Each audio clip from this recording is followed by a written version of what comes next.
Bonjour, bienvenue à cette célébration eucharistique qui se tient à l'église Précieux Sang à Saint-Hyacinthe. Notre pasteur Jacques Lamoureux va la présider. Captés en circuit privé, nous respectons les règles de la santé publique.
Nous sommes rassemblés au nom du Père, et du Fils et du Saint-Esprit.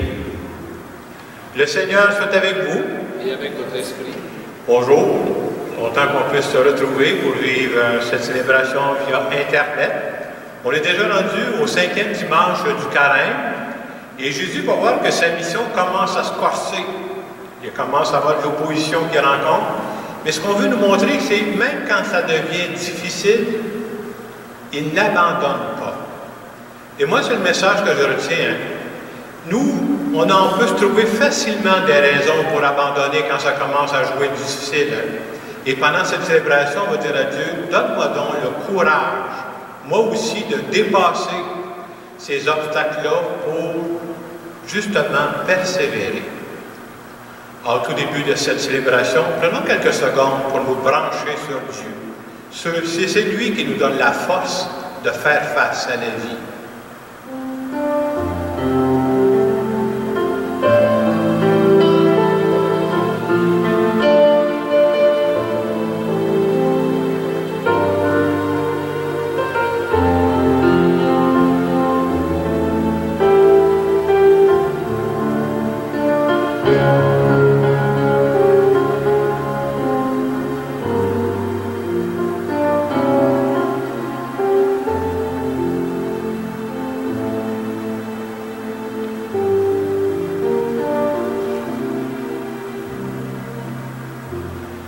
Seigneur Jésus, tu n'as pas abandonné ta mission quand elle est devenue difficile.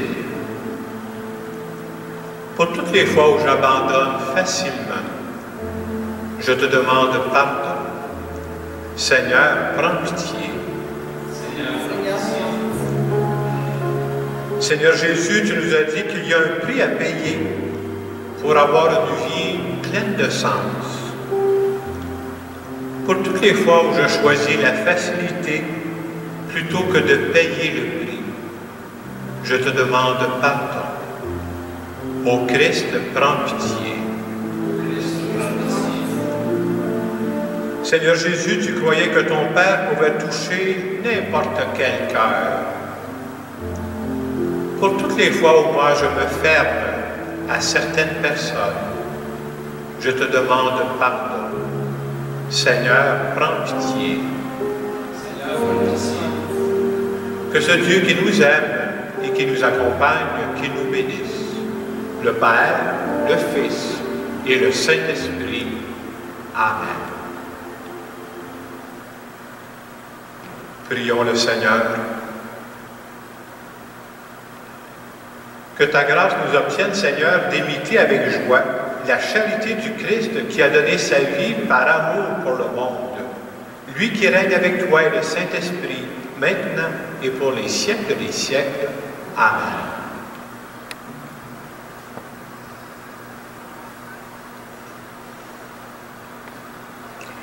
Lecture du livre du prophète Jérémie. Voici venir des jours, oracle du Seigneur, où je conclurai avec la maison d'Israël et avec la maison de Juda une alliance nouvelle. Ce ne sera pas comme l'alliance que j'ai conclue avec leur père, le jour où je les ai pris par la main pour les faire sortir du pays d'Égypte. Mon alliance, c'est eux qui l'ont rompue, alors que moi j'étais leur maître, oracle du Seigneur. Mais voici quelle sera l'alliance que je conclurai avec la maison d'Israël quand ces jours-là seront passés, oracle du Seigneur. Je mettrai ma loi au plus profond d'eux-mêmes, je l'inscrirai sur leur cœur. Je serai leur Dieu, et ils seront mon peuple. Ils n'auront plus à instruire chacun son compagnon, ni chacun son frère en disant « Apprends à connaître le Seigneur ». Car tous me connaîtront, des plus petits jusqu'aux plus grands, oracle du Seigneur. Je pardonnerai leurs fautes, je ne me rappellerai plus leurs péchés. Parole du Seigneur. Ensemble, crée en moi un cœur pur, ô mon Dieu. Pitié pour moi, mon Dieu, dans ton amour. Selon ta grande miséricorde, efface mon péché. Lave-moi tout entier de ma faute. Purifie-moi de mon offense. Crée en moi un cœur pur, ô mon Dieu. Crée en moi un cœur pur, ô mon Dieu. Renouvelle et raffermis au fond de moi mon esprit. Ne me chasse pas loin de ta face. Ne me reprends pas ton Esprit Saint. Crée en moi un cœur pur, ô mon Dieu. Rends-moi la joie d'être sauvé. Que l'Esprit généreux me soutienne. Aux pécheurs, j'enseignerai tes chemins. Vers toi reviendront les égarés. Crée en moi un cœur pur, ô mon Dieu. Lecture de la lettre aux Hébreux. Le Christ, pendant les jours de sa vie dans la chair, offrit avec un grand cri et dans les larmes des prières et des supplications à Dieu qui pouvaient le sauver de la mort. Et il fut exaucé en raison de son grand respect. Bien qu'il soit le Fils, il a pris par ses souffrances l'obéissance et, conduit à sa perfection, il est devenu pour tous ceux qui lui obéissent la cause du salut éternel. Parole du Seigneur.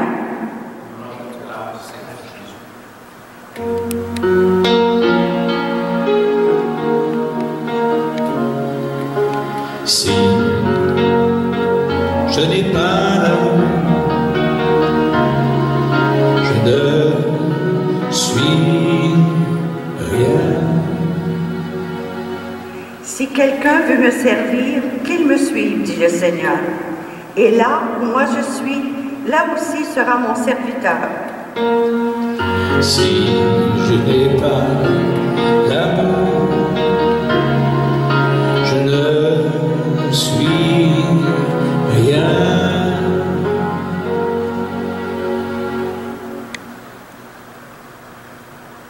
Le Seigneur soit avec vous. Évangile de Jésus-Christ selon saint Jean.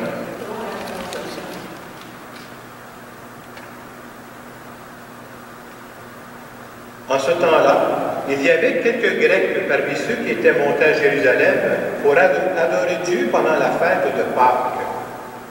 Ils abordèrent Philippe, qui était de Bethsaïde en Galilée, et lui firent cette demande. « Nous voudrions voir Jésus. » Philippe va le dire à André, et tous deux vont le dire à Jésus. Alors Jésus le déclare.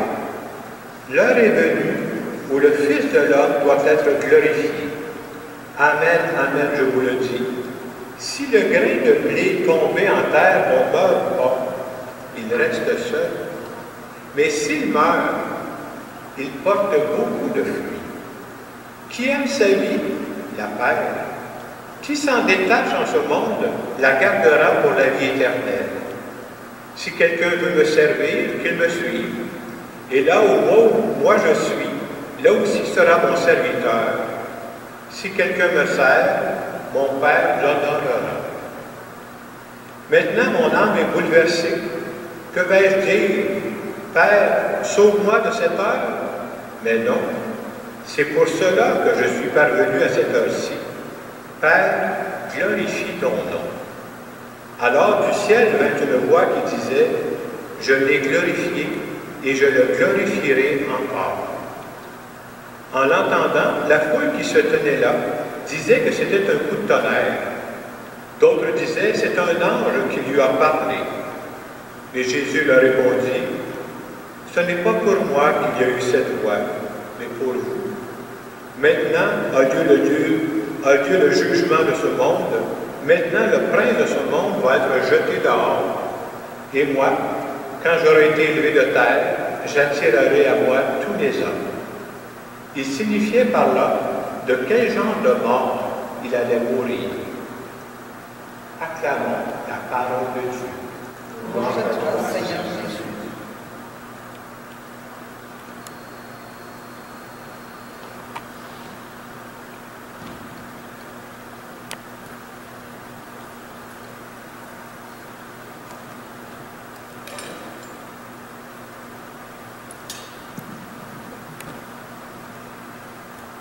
En ce 5e dimanche du carême, déjà on avance, hein? Déjà la semaine prochaine, ce sera le dimanche de Rameau. En ce 5e dimanche du carême, donc, je vais terminer la série d'homélies qui porte sur la persévérance. Je vais juste résumer les quelques lignes qu'on a vues au cours de ces semaines-là. On a vu que pour persévérer, on a besoin de notre entourage. C'est-à-dire qu'on a besoin d'être soutenu. Hein? Et entre autres, moi j'aime beaucoup cette pensée de dire qu'on a dans notre vie une garde rapprochée qui prend soin de nous. On a vu aussi que pour persévérer, il faut être capable de dépasser nos peurs. On a tous des peurs. Et qu'est-ce qui peut nous aider, nous les croyants, à dépasser nos peurs? C'est de croire qu'on n'est pas abandonné dans la vie. On croit qu'il y a dans notre vie un Dieu qui est présent et un Dieu qui est agissant. Et donc, ce sont toutes des raisons pour nous aider à persévérer. Et la semaine passée, on voyait que pour être capable de persévérer, il faut se... Moi, je ne suis pas bon dans tout. J'ai des limites, j'ai des qualités. C'est important de se connaître. C'est ça qui donne la force de persévérer. Et c'est important aussi, je dirais, de connaître le plan de Dieu sur moi. J'ai toujours à le découvrir. Et j'employais cette expression que j'aime, moi, trouver, il y a dans ma vie une raison de vivre qui est plus grande que ma petite personne. Puis quand j'ai trouvé cette raison de vivre-là, je suis capable de surmonter plein d'obstacles. Aujourd'hui, dans l'Évangile qu'on vient d'entendre, Jésus va dire « Le grain de blé, tant que le grain de blé n'est pas mort, il reste seul. Mais s'il meurt, il donne beaucoup de fruits. » Vous comprenez que c'est une image que Jésus prend, mais en réalité, il est en train de parler de sa propre vie. Oui, parce que Jésus aurait pu se contenter d'une petite vie facile, sans se casser la tête. C'est pas ça qu'il a choisi. Jésus a choisi de donner sa vie jusqu'au bout, et même à mourir sur une croix. Et sa mort sur la croix a porté beaucoup de fruits, parce qu'on croit que c'est par sa vie donnée qu'il nous a sauvés. Il a pris sur lui nos limites, nos faiblesses, nos péchés. Donc, Jésus nous donne l'exemple d'une vie qui a du sens. Mais une vie qui a du sens, c'est exigeant, là. Et nous autres, ce qu'on veut retenir comme message en fin de semaine, c'est qu'il faut avoir le courage de mourir à certaines façons de penser qui nous amènent à nous contenter d'une petite vie sans trop de problèmes. Hey, Dieu nous a créés pour beaucoup plus que ça. Il faut avoir le courage de mourir à ces pensées, un peu de simplicité, de dépasser la facilité, parce que Dieu nous amène à persévérer. Ça veut dire quoi, ça, mourir à certaines façons de penser? Hein? Ça peut avoir plusieurs conséquences. Et cette année, moi, ce que ça m'a rapproché, j'ai pensé à ceci. Je pense que ça nous amène à mourir à ce qu'on appelle, moi j'appelle ça des croyances limitantes. Je ne sais pas si vous avez déjà entendu l'expression. C'est quoi une croyance limitante? C'est une idée qu'on se compte à soi-même, là. C'est un peu, on n'y pense pas toujours, c'est machinal, mais qu'il n'y a pas de réel fondement. On a tous des croyances limitantes. Je vous donne des exemples. J'ai déjà rencontré des gens, eux autres, qui vont dire « Ah, ben moi, je n'ai pas de talent. » Puis, on se le répète, là. L'autre va dire « Ben moi, si j'étais pas là, ça ne changerait rien. » Ou on va entendre « Ben moi, je ne suis pas capable. » D'autres, ils vont dire « Ben, je suis trop vieux, je suis trop vieille, je suis trop jeune. » Il y a des raisons, on peut en trouver, hein. Et vous savez ce qu'il y a dans ce qu'on appelle ces croyances limitantes? Pourquoi ces croyances limitantes-là sont dangereuses? Parce que c'est des paroles qu'on se répète automatiquement sans trop y penser. Là. Ça part tout seul. Elles sont dangereuses parce que on finit par les croire. Et non seulement on finit par les croire, on agit en conséquence. Je pense à quelqu'un qui va dire « ben moi je ne suis pas capable ». Dès qu'on va y offrir quelque chose de nouveau, vous savez ce que la personne va dire « ben non, je ne le fais pas ». Et ta façon d'agir vient confirmer ce que tu as toujours entretenu comme croyance limitante. J'ai déjà rencontré aussi des personnes, puis ça se comprend, c'est des moments difficiles de leur vie. Des personnes qui venaient de vivre des ruptures amoureuses. Puis là, des déclarations, là, c'est très clair. Hein? Moi, là, les hommes, c'est fini. Les femmes, c'est fini. C'est parce que tu viens de couper de la moitié de l'humanité, ça fait une grosse division. Hein? Alors, c'est important de se dire que si on veut persévérer, si on veut vivre une vie pleine de sens, c'est important de dépasser ces croyances limitantes qu'on se donne soi-même. Et en méditant là-dessus cette semaine, je me disais, on a aussi des croyances limitantes qui sont liées à notre Église. Souvent, quand on écoute dans les médias présentement, quand on parle de l'Église, on nous annonce que ça va mourir bientôt. C'est une question de temps. C'est pas la peine de se battre, c'est fini l'histoire. Et quand j'écoute ça, puis je comprends un peu pourquoi ils vont le dire, là, mais je me rappelle que ça fait, vous savez, la chrétienté, ça fait 2000 ans que ça existe. Vous seriez surpris de savoir, ça fait combien de fois qu'on annonce la mort de l'Église. Ça a passé par des hauts et des bas, puis on pense toujours. Hein? Alors, qu'est-ce que je pense face à ça, moi? Est-ce que je pense que notre Église va vivre des changements importants dans les années à venir? Ah oui, par exemple. Des changements qui pourraient nous déranger? Ah oui, par exemple. Mais est-ce que ça se pourrait que l'Esprit Saint soit en train de nous guider vers des nouvelles façons de faire Église? Et c'est peut-être ça qui nous dérange le plus présentement. On me disait qu'au cours des derniers mois, avec la pandémie, bien des gens commencent à se poser des questions qui sont beaucoup plus profondes. Hein? Parce que quand on vit ordinaire, on se contente des questions faciles. Canadien, tu gagné hier? D'abord, on sait la réponse d'avance de ce temps-là. Mais il y a des questions plus profondes que ça qu'on peut se poser dans la vie. Question, par exemple, c'est quoi le sens de ma vie? Il y a des gens qui se posent ces questions-là présentement. Pourquoi je suis sur Terre, moi, là? Ça a-tu du sens? Qu'est-ce que je fais là? Et ces dernières semaines, même ces derniers mois, avec la pandémie, j'ai suivi beaucoup des formations sur Internet. Et je trouve ça intéressant d'entendre, il y a des choses qui se passent un peu partout. Ici au Québec, mais ailleurs aussi. On me dit entre autres qu'il y avait des gens qui ne se tenaient jamais dans nos églises. Ils étaient très loin de l'Église. Et pendant cette période de pandémie, ils ont fait l'expérience de sentir Jésus-Christ présent dans leur vie. C'est spécial, hein? Ce n'est pas des églises. Entre autres parce qu'ils ont suivi un parcours alpha qui se donne par Internet. Ça les a rejoints, puis les venus dans une église, ils auraient été trop gênés, mais là, par le parcours par Internet, ils l'ont fait, et ils ont été rejoints. Moi, je trouve qu'à travers ça, l'Esprit Saint est en train de nous parler. Moi, je pense que l'Esprit Saint est en train de nous dire, « Hey, restez pas enfermés dans vos églises, là. Entrez en contact avec ces gens qui ne sont pas dans vos églises, là, mais qui sont en recherche. Dieu est en train de les travailler, ces personnes-là. » Et notre pape François a une expression pour ça, il dit, on devrait de plus en plus devenir une église en sortie. C'est-à-dire, pas rester juste enfermé dans notre église, mais aller annoncer ça, qu'il y a une bonne nouvelle pour ce monde-là. Dieu aime le monde aujourd'hui. C'est important de se l'entendre dire, ça. Et ça nous rappelle aussi la mission qu'on oublie parfois. C'est quoi la mission que Dieu a confiée à notre Église, je dirais à chacune de nos paroisses? C'est aller de toute la nation, faites des disciples. C'est comme si Jésus disait, restez pas juste entre vous autres, c'est pas pour ça que vous êtes créés.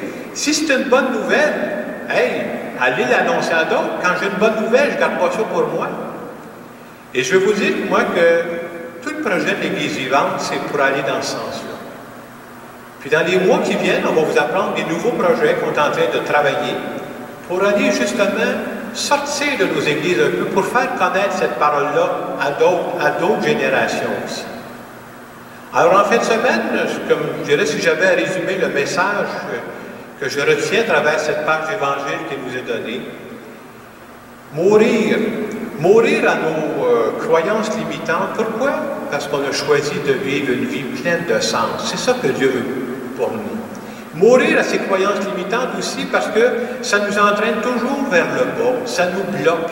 Alors que Dieu ne veut pas que j'ai une petite vie, Dieu veut que j'ai une vie complète qui a du sens. En terminant cette homélie, j'aimerais faire une petite prière en notre nom.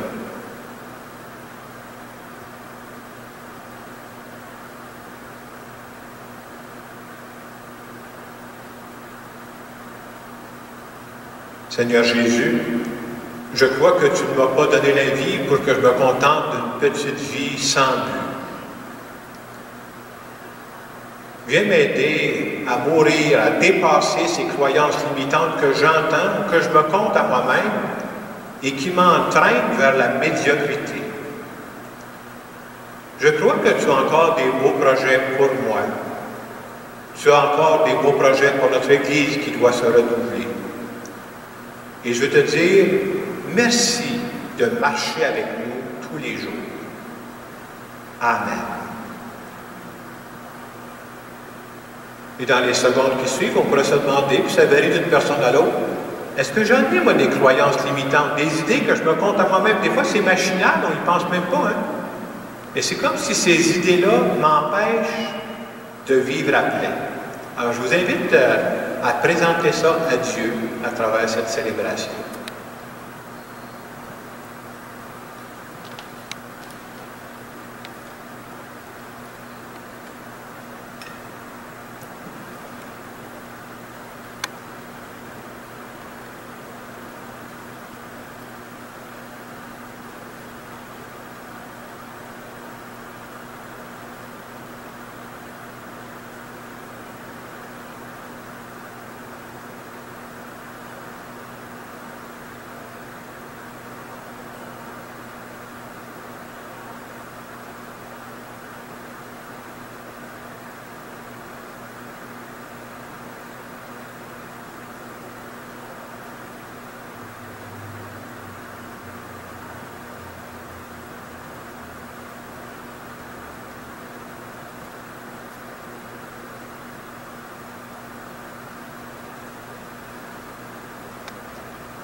Nous voulons maintenant dire que nous croyons qu'avec Dieu, l'espérance n'est jamais bouchée. Je crois en Dieu, le Père puissant, Créateur du ciel et de la terre, et en Jésus-Christ, son Fils unique, notre Seigneur, qui a été conçu du Saint-Esprit, est né de la Vierge Marie, a souffert sous Ponce Pilate, a été crucifié, est mort et a été enseveli, est descendu aux enfers, le troisième jour est ressuscité des morts, est monté aux cieux, est assis à la droite de Dieu le Père puissant, d'où il viendra juger les vivants et les morts. Je crois en l'Esprit Saint, à la Sainte Église catholique, à la communion des saints, à la rémission des péchés, à la résurrection de la chair, à la vie éternelle. Amen. Je veux maintenant présenter à Dieu des intentions de prière en notre nom à tous. Et les deux premières intentions, ce sont des personnes qui m'ont confié ces intentions-là pour qu'on prie. En première intention, la personne me dit, je vous demandais de prier pour toutes les personnes qui sont décédées seules et pour les gens qui souffrent de d'autres maladies pendant cette pandémie.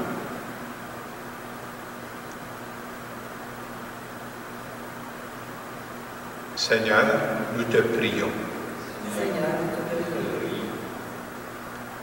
Ce matin, il y a une dame qui est venue me voir, une mère de famille qui était triste.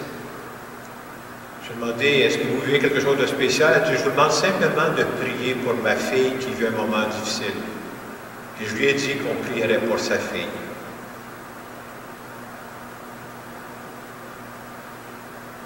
Seigneur, nous te prions. Je ne sais pas si vous avez écouté les nouvelles au cours des derniers jours, c'est quand même surprenant ce qui arrive.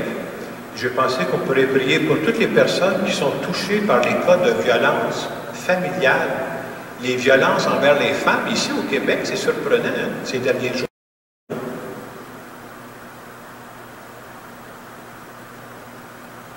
Seigneur, nous te prions. Nous allons maintenant continuer notre célébration.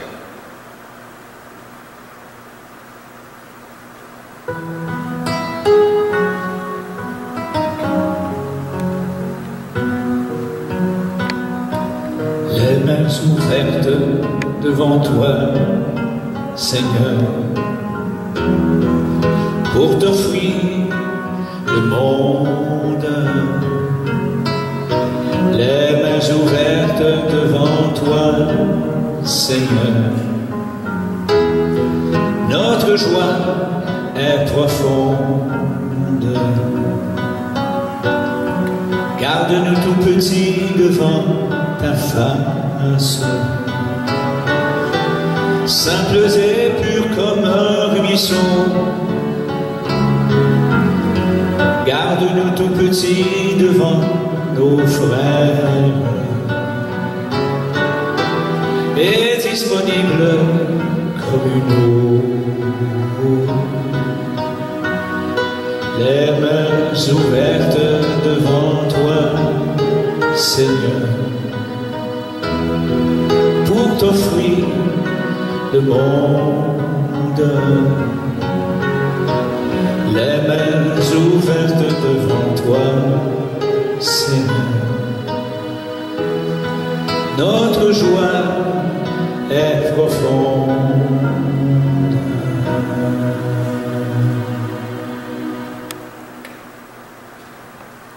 Prions ensemble au moment d'offrir le sacrifice de toute l'Église. La gloire de Dieu, c'est de toi. Exauce tes serviteurs, Dieu Tout-Puissant. Tu les as initiés à la foi chrétienne, qu'ils soient purifiés par ce sacrifice, par Jésus le Christ, notre Seigneur. Le Seigneur soit avec vous. Élevons notre cœur. Rendons grâce au Seigneur notre Dieu. Vraiment, il est juste et bon de te rendre gloire, de t'offrir notre action de grâce toujours et en tout Dieu. À toi, Père très saint, Dieu éternel et tout-puissant, par le Christ notre Seigneur. Car chaque année, tu accordes aux chrétiens de se préparer aux fêtes pascales dans la joie d'un cœur purifié.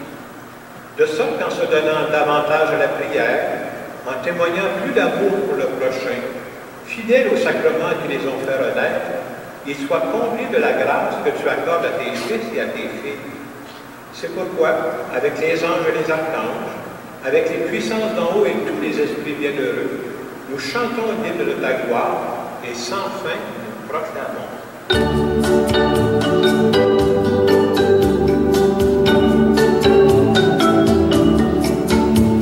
Saint Seigneur est ton nom, au plus haut dans les cieux. Béni soit celui qui vient, Jésus-Christ le Seigneur. Cieux et terre sont remplis, ta joie brille en nos cœurs. Acclamons et acclamons les louanges du Seigneur. Saint Seigneur est ton nom, au plus haut dans les cieux. Béni soit celui qui vient, Jésus-Christ le Seigneur.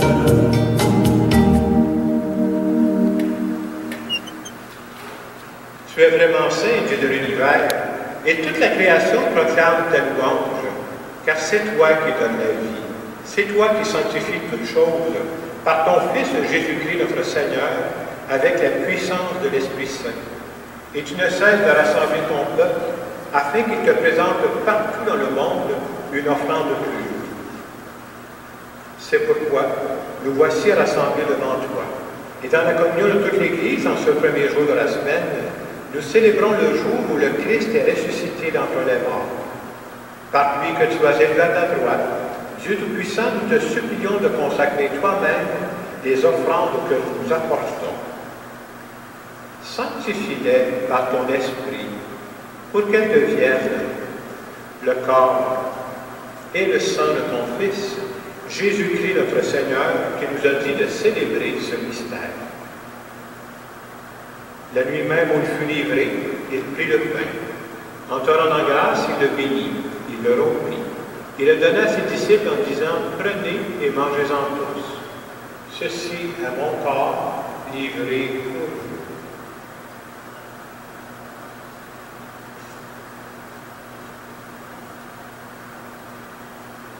De même, à la fin du repas, il prit la coupe. En te rendant grâce, il la bénit.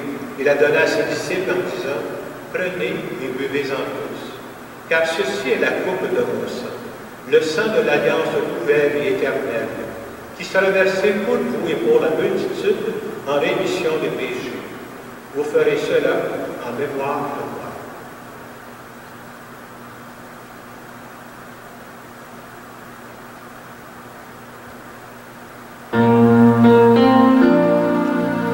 Christ est venu, Christ est né, Christ a souffert, Christ est mort, Christ est ressuscité, Christ est vivant, Christ reviendra, Christ est là, Christ reviendra, Christ est là. En faisant mémoire de ton Fils, de sa passion qui nous sauve, de sa glorieuse résurrection et de son ascension dans le ciel, alors que nous attendons son dernier avènement, nous présentons cette offrande vivante et sainte pour te rendre grâce. Regarde, Seigneur, le sacrifice de ton Église et daigne reconnaître celui de ton Fils qui nous a rétablis dans ton alliance. Quand nous serons nourris de son corps et de son sang et remplis de l'Esprit Saint, accorde-nous d'être un seul corps et un seul esprit dans le Christ. Que l'Esprit Saint fasse de nous une éternelle offrande à ta gloire, pour que nous obtenions un jour les biens du monde à venir, auprès de la Vierge Marie, la bienheureuse Mère de Dieu, avec les apôtres, les martyrs et tous les saints qui ne cessent d'intercéder pour nous. Et maintenant, nous te supplions, Seigneur, par le sacrifice qui nous réconcilie avec toi, étends au monde entier le salut et la paix. Affermis la foi et la charité de ton Église au long de son chemin sur la terre. Veille sur ton serviteur, le pape François, notre évêque Christian, l'ensemble des évêques, les prêtres, les diacres et tout le peuple des rachetés. Écoute les prières de ta famille assemblée devant toi et ramène à toi, Père très aimant, tous tes enfants dispersés. Pour nos sœurs et nos frères des feux, pour les hommes et les femmes qui ont quitté ce monde et dont tu connais la droiture, nous te prions. Et cette messe est offerte aux intentions qui étaient prévues dans nos 3 paroisses en fin de semaine. Reçois tous nos défunts dans ton royaume, où nous espérons être comblés de ta gloire, tous ensemble et pour l'éternité. Par le Christ notre Seigneur, par qui tu donnes au monde toute grâce et tout bien. Par lui, avec lui et en lui, à toi, Dieu le Père Tout-Puissant, dans l'unité du Saint-Esprit, tout honneur et toute gloire pour les siècles des siècles.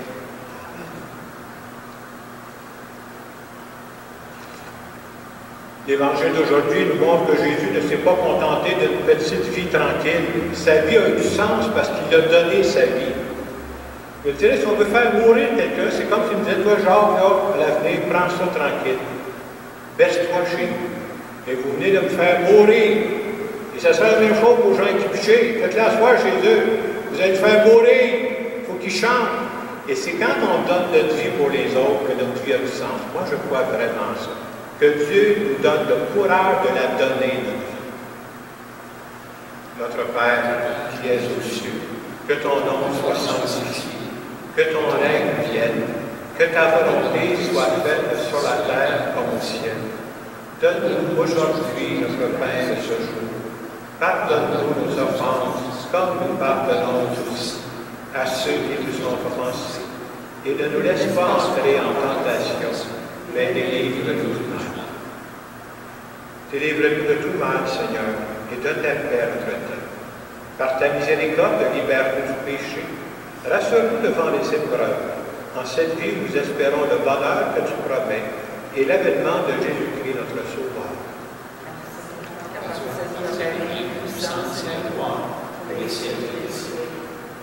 Seigneur Jésus-Christ, tu as dit à tes apôtres, je vous laisse la paix, je vous donne la paix.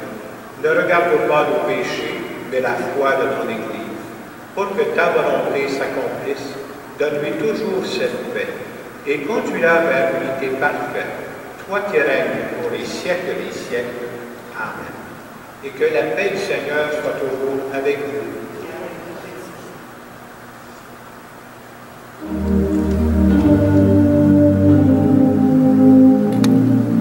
La paix, elle aura ton visage. La paix, elle aura tous les âges. La paix sera toi, sera moi, sera nous. Et la paix sera chacun de nous. Agneau de Dieu qui enlève le péché du monde, prends pitié de nous. Agneau de Dieu qui enlève le péché du monde, donne-nous la paix.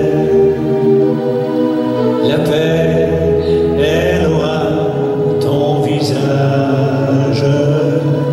La paix, elle aura tous les âges. La paix sera toi, sera moi, sera nous. Et la paix sera chacun de nous.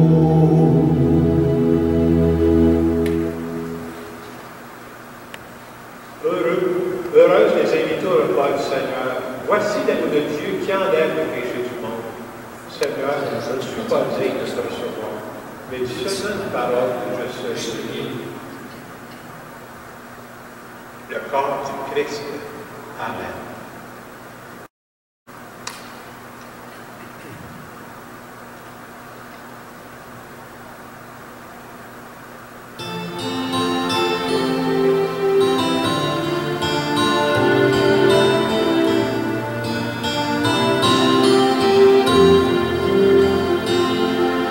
Comme lui, savoir dresser la table, comme lui, nouer le tablier,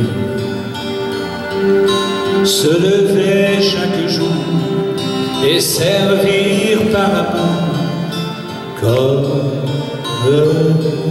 lui. Offrir le pain de sa présence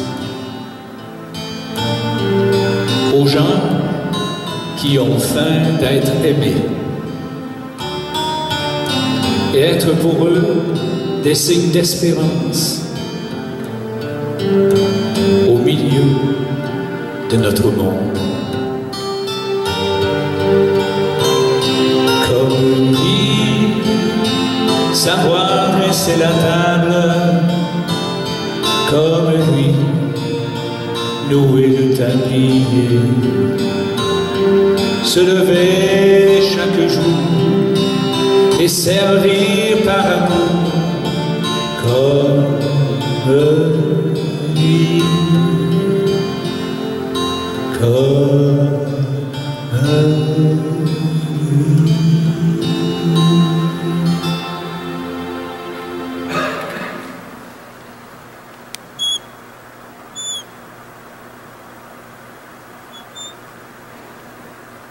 Alors, merci à Roland Drainville et à Jean-Guy Piché de nous avoir accompagnés par le chant, de nous avoir aidés à prier.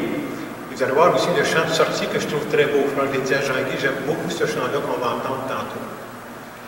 Je vais vous dire qu'on est rendu au moins, ça fait longtemps qu'on attend, là, on va rouvrir nos églises cette semaine. Donc à partir de vendredi, le 26 mars, il y aura déjà une célébration ici.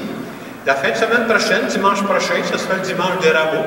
Alors on va célébrer ça ensemble dans nos églises. Les églises sont ouvertes. On a droit à 25 personnes dans l'église, 25 personnes dans le sous-sol. On espère que le soleil va réchauffer ça dans les semaines et dans les mois à venir. Je vais vous dire aussi qu'on aura des célébrations du pardon avec absolution collective. Il y en aura dimanche prochain, le 28 mars, à 13h30 à l'église de la Providence où on est. Il y en aura une à 15h aussi à l'église Saint-Joseph. Et le reste des célébrations apparaîtra dans le feuillet paroissial. Je vais aussi ajouter de dire que je comprends que pour certaines personnes qui ne peuvent pas se déplacer, je vais vous dire que la messe sur YouTube va continuer. C'est-à-dire qu'on fait toujours la messe, nous, le samedi après-midi à Douville à 16h30. On va l'enregistrer pour la messe sur YouTube. Alors pour les gens qui ne peuvent pas se déplacer, on pourra encore prier ensemble. Prions le Seigneur. Accorde-nous, Dieu Tout-Puissant, d'être toujours comptés parmi les membres du Christ, nous qui communions à son corps et à son sang, lui qui règne avec toi pour les siècles des siècles. Amen. Prenons quelques secondes pour nous recueillir. Seigneur Jésus, tu nous as rappelé que tu n'as pas choisi la facilité. Tu as choisi de te donner jusqu'au bout, et c'est pour ça que ta vie avait du sens. Viens nous aider à faire la même chose avec chacune de nos vies. Et nous te demandons de nous bénir. Au nom du Père, et du Fils, et du Saint-Esprit. Amen. Allez dans la paix du Christ. Bonne semaine. Dès le matin, à mon réveil, déjà j'entends chanter mon cœur et qui me dit à mon oreille, chante ta joie et ton bonheur. Ces mots joyeux que je te montre, cet air si doux et plein d'entrain, fais-les chanter par tout le monde, fais-lui chanter ce refrain. Viens avec moi, chantez, chantez ce doux refrain, cet air joli. Viens avec moi m'accompagner, chantez l'amour, chantez la vie. Viens avec moi, chantez, chantez ce doux refrain, cet air joli. Viens avec moi m'accompagner, chantez l'amour, chantez la vie. Chantez l'amour, chantez la